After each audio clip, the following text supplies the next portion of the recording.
이번엔 국내외 이슈 진단을 통해 시장 흐름을 예측해보는 증시 저격 시간입니다. 도움 말씀을 김우식 와우넷 파트너 나와 계십니다. 안녕하십니까? 안녕하십니까? 네, 지난주에 그런 얘기를 해주셨어요. 증시가 이번 주, 그러니까 지난주 기점으로 안 오르면은 방송 때려치겠다 그랬죠. 라고 해주셨는데 실제로 증시가 굉장히 많이 올랐습니다. 그렇죠. FOMC가 뭐 기폭제가 됐다라는 평가들도 있는데 한 주 동안의 흐름 정리해 주시죠. 네, 제가 뭐 방송 끝나고 홍익군께 그런 농담을 했지만은 그 정도로 우리 장이 터무니없이 많이 빠졌고 그렇죠. 그리고 만약에 또 빠지면 방송에 의미가 없는 거예요. 그 분석에 의미가 없으니까 그런 말씀 드리는데 다행히도 강한 반등이 나왔습니다. 2주 연속 지금 뭐 급락 내지 하락하던 글로벌 증시가 큰 폭의 상승세를 보였는데 미증시 많이 올랐고 특히 미증시가 가장 많이 올랐어요. 근데 이제 지난주 금요일 미국 시장 오른 게 우리에겐 반영이 안 됐으니까 이제 오늘도 반영이 되겠죠. 특히 전쟁 당사자인 이스라엘 같은 경우도 지난주 가자지구 진입 이후에 이스라엘도 급반등이 나왔습니다. 그 정도로 이제 큰 반등이 나왔고 사실 글로벌 전체적으로 두 개의 메이저 악재가 그동안 존재를 했었는데 중동 전쟁 같은 경우는 현재 진행형이지만은 지난주에 이제 진입을 하면서 러시아 케이스가 똑같죠. 러시아가 우크라이나 쪽에 침공을 하면서 침공하는 날 급락 이후에 바로 반등이 나왔거든요. 이스라엘도 마찬가지의 케이스를 지금 보여주고 있다. 악재의 노출로 보고 단기적으로 영향력은 좀 약해졌다 그렇게 봐야 될 것 같고요. 그리고 FOMC 회의에서 지난주에 파월 연준 의장 강하지 않은 스탠스의 발언, 그래도 약간 공감을 해주는 발언이 나왔다 저는 그렇게 생각합니다.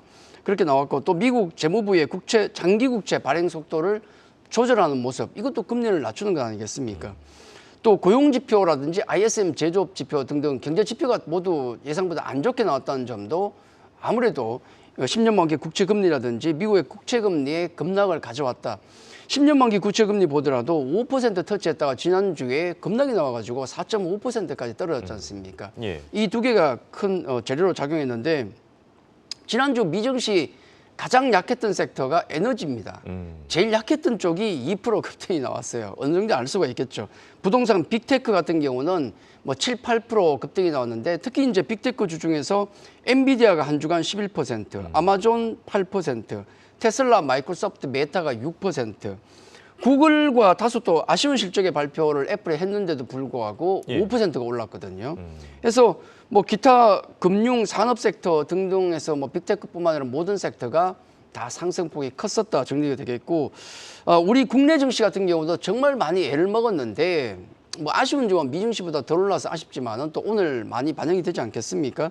지난주에 글로벌 메이저 악재의 약화, 또 10월 수출이 또 회복세를 보였잖아요. 이런 부분들. 거기다 악화됐던 수급도 이제 좀 풀리면서 우리도 마찬가지로 동반 상승을 가져왔는데 특징적인 점이 이제 두 가지가 있는데 뭐냐면 수급적으로 보면 개인 자금, 고객 예탁금이라든지 신용융자 잔고가 지금 급감을 하고 있고 지난주에 개인 투자자가 1조 이상의 매도세를 기록했거든요. 약간 개인 투자자의 어떤 그런 수급을 통해서 볼 때 시장 관심이 좀 떨어졌다는 점이 특징이 되겠고 두 번째 섹터로 볼 때는 이게 가장 큰 특징인데 가장 많이 빠진 2차 전지주가 올라왔다는 점. 동시다발로 업황이 턴어라운드 되고 있는 반도체 관련 섹터도 같이 올랐다는 점이 상당히 의미가 있다. 저는 그렇게 보고 있고요. 그래서 뭐 증시 반등 초반에는 항상 낙폭과대주가 1등으로 올라온다는 말씀을 드렸었는데 지난주 딱 그런 모습. 단기 고점에서 반토막 이상 하락했던 2차 전지. 그리고 성장주 댄슬이 맞으면서 급락했던 로봇, 인공지능 관련주, 의료 AI, 방산 또 그리고 거기다가 지스타 게임쇼를 다음 주인가요? 앞두고 있는 게임주까지 또 거기다 최악의 영업 환경에 처해 있는 카카오까지 급등이 막판에 나왔다는 점 의미가 좀 있었다 그렇게 보고 있고 또 가장 역시 그 중요한 것은 업황 턴어라운드가 기대가 되고 있는 반도체가 계속 상승하면서 지수를 또 이끌었던 점도 역시 가장 특징 중에 하나가 아닌가 그렇게 말씀드리겠습니다. 네. 한 주간의 증시 흐름 체크해봤고요. 지난주 워낙 바쁘게 돌아가서 그런지 이번 주는 그래도 좀 한산해 보입니다. 주요 경제 지표들이랑 뭐 실적 발표가 남은 기업들도 있고요. 이번 주 어떻게 보시죠? 네, 경제 지표 발표를 보면 한산합니다. 뭐 큰 게 없어요. 지난주에는 굉장히 긴장감이 높았는데 왜냐하면 FOMC 회의도 있고 이스라엘 뭐 관련 이슈 있었고 실적도 정점 통과하고 ISM 제조업 지수, 고용 보고서 등등 A급 경제 지표를 생각하면 이번 주는 한산해요. 중국 뭐 CPI 정도, 네. 미국 11월 미시간대 소비자 심리 지수 예전에 보지도 않던 지표 아니겠습니까? 예, 그렇긴 하죠. 네, 이 정도와 그리고 메이저급 경제 지표가 다 발표가 끝나버렸기 때문에 별것도 없어요. 파월 연준 의장의 연설이 또 이번 주에 있습니다만은 예. 시장에서 이제 신뢰 안 하잖아요. 영향력이 크게 떨어졌고 뭐 시장 상황에 따라 금리를 조절하겠다 그러는데 이미 패드와치를 통해서 확인해 보시면은 예. 12월 금리 동결 가능성이 95% 나오기 때문에 예, 의미 그렇죠. 없다. 연준 의장 그것도 해서 그것보다는 아무래도 큰 이슈가 없기 때문에 지난주의 분위기가 이번 주에도 그대로 이어질 가능성이 높다는 점. 그게 중요하겠고 서머타임이 이제 끝났죠.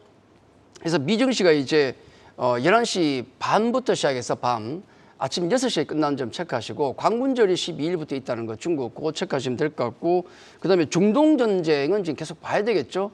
중동 전쟁 같은 경우는 호재와 악재가 함께 있기 때문에 자세히 관찰하는 것 정도 일정은 없지만 필요하다 그렇게 말씀드리겠습니다. 네, 알겠습니다.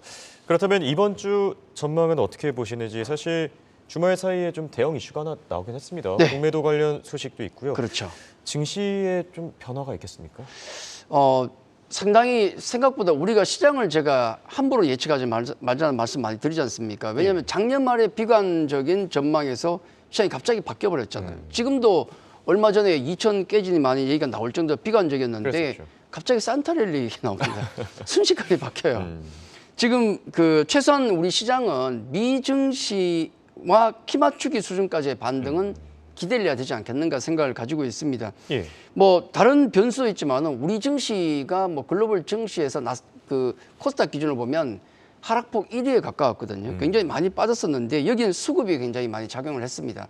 나스닥이 고점 대비해서 마이너스 6% 빠졌다 그러면은 우리 코스닥이 지금도 마이너스 17% 가깝거든요. 엄청난 갭이 벌어져 있고 그 이유는 신용잔고 우리 20조에서 16조까지 빠졌는데 수급 때문에 고생 많이 했고 거기다 공매도 우리 얘기 많이 했지 않습니까? 일단 다시 한번 말씀드리겠지만은 공매도가 내년 상반기까지 전면 금지이기 때문에 수급 때문에 우리가 상대적으로 많이 빠졌던 부분을 만회할 것이다라는 생각이 들고 우선 이제 가장 글로벌 증시 하락의 큰 원인이 금리하고 중동 전쟁인데 금리는 우리 뭐 어차피 지난주에 이미 다 재료가 나왔습니다만은 FOMC 확인했고 파월 스탠스 큰 변화 없지 않습니까? 또 뭐 우리 국채 같은 경우도 발행 속도 조절하고 있고 지표 안 좋게 나왔기 때문에 당분간은 금리에 대한 어떤 부담감은 좀 덜었다 그렇게 보고 있고 달러 인덱스 차트를 잠깐 볼 수 있는지 모르겠지만은 지난 금요일 같은 경우도 우리 달러 인덱스가 급락 모습이 나오거든요. 전체적인 시장 변수가 복잡하다 그러면 달러만 보는 게 좋습니다. 왜냐하면 우리 증시를 놓고 보더라도 달러가 강세를 보이던 2022년 엄청나게 고생을 했고 작년 말부터 우리 지수가 올라왔죠.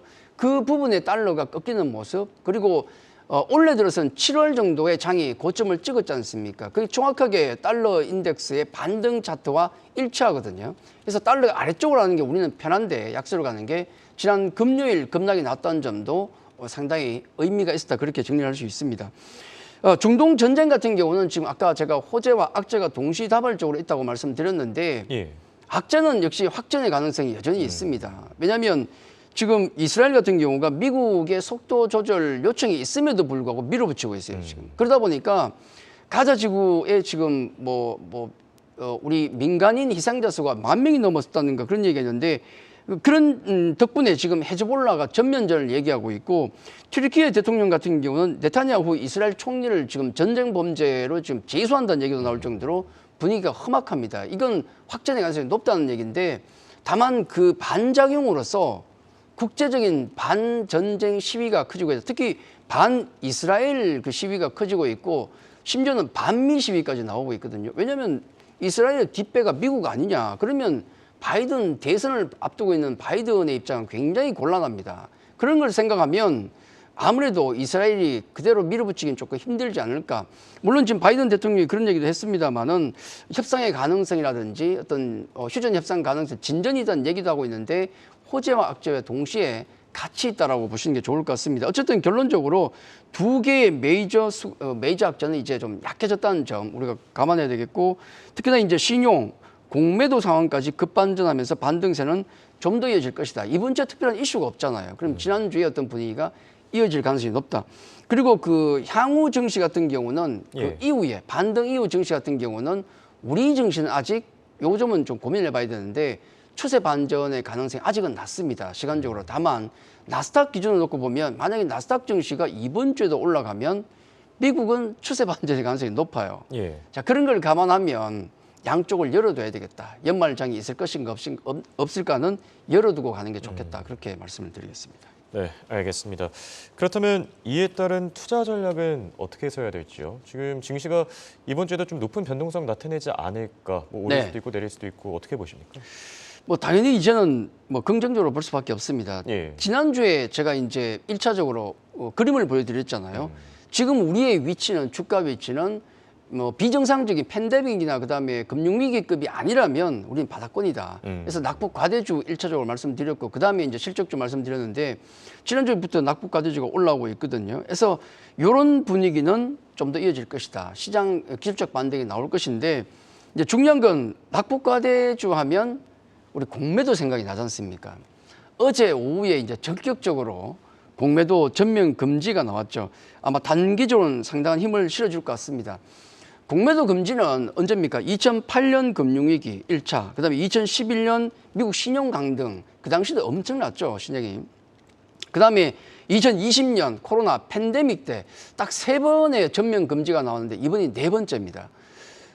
그 당시와 비교한다 그러면 그 당시는 진짜 있을 수 없는 상황이었거든요. 우리 뭐 금융위기 리만 브러스 사태가 나올지 어떻게 알았겠습니까? 미국의 신용 등급이 강등될 줄 상상도 못했잖아요. 그리고 코로나라는 질병이 우리 인류를 위협할 줄 누가 알았겠습니까? 유례없는 상황에서 전면 금지가 나왔는데 이번에는 2개의 전쟁이 진행되는 상황 속에서 전개가 됐습니다. 과거의 상황을 통해서 보면 중기적인 상황을 바꾸긴 힘들지만은 단기적으로는 좀 영향을 주긴 좋겠지요. 근데 제가 이제 공매도와 관련돼서 말씀드리고 싶은 것은 위기 상황에서 항상 나온 대책이었다는 것과 주가 상황을 놓고 보면 공매도 금지가 어떤 범위, 변동성 정도를 결정할 수 있겠지만은 펀더멘털을 바꾸는 경우는 없었다. 당연하게 얘기가 되겠죠. 이건 지수도 마찬가지고 종목도 마찬가지일 겁니다. 오늘도 아마 공매도 금지가 없었어도 아마 장이 올랐지 않을까 하는 생각이 드는데 어쨌든 공매도 금지가 되면서 단기적으로 공매도 잔고가 높았던 종목들의 어떤 급등 가능성은 높아졌다. 우리가 5% 이상 공매도 잔고가 쌓이는 종목들을 찾아보면 2차 전지가 많았어요. 예. 2차 전지가 많았기 때문에 관련주들의 어떤 급반등이 오늘 진행될 가능성이 높다. 다만 주의해야 될 점은 뭐냐면 아까도 말씀드렸지만은 공매도 금지가 펀더멘털을 바꾸지는 못합니다. 그걸 감안하면 펀더멘털 나쁜 종목 같은 경우는 좀 조심하셔야 되고 자, 요 낙폭 과대주의 어떤 공매도 잔고가 적은 종목들, 많은 종목들 반등을 기대한다 그러면 2차적으로는 성장주들, 금리 관련 리스크가 낮았기 때문에 성장주 관심 있게 좀 보시고 로봇, AI, 바이오, 엔터 방산까지 관심 있게 그다음에 게임 플랫폼도 보셔야 되고 그리고 마지막으로 제가 간단히 말씀드릴 것은 첫째는 아마 시장이 경계될 부분은 올라가는 종목만 많이 얘기를 할 겁니다. 안 올라간 종목들도 순환매로 올라간다는 말씀 드리겠고 두 번째는 우리 증시 아직 추세 바뀐 것 아닙니다. 그래서 기술적 반등이 지금 이어지고 있다는 것, 그걸 꼭 참고를 하셔야 되겠고 정리하자면 지난주와 마찬가지로 아직은 낙폭 과대주, 그 다음은 추세를 보시고 실적주 쪽으로 관심을 가지자 그렇게 정리를 드리겠습니다. 네, 알겠습니다. 지금까지 도움 말씀에 김우식 와운의 파트너였습니다. 감사합니다.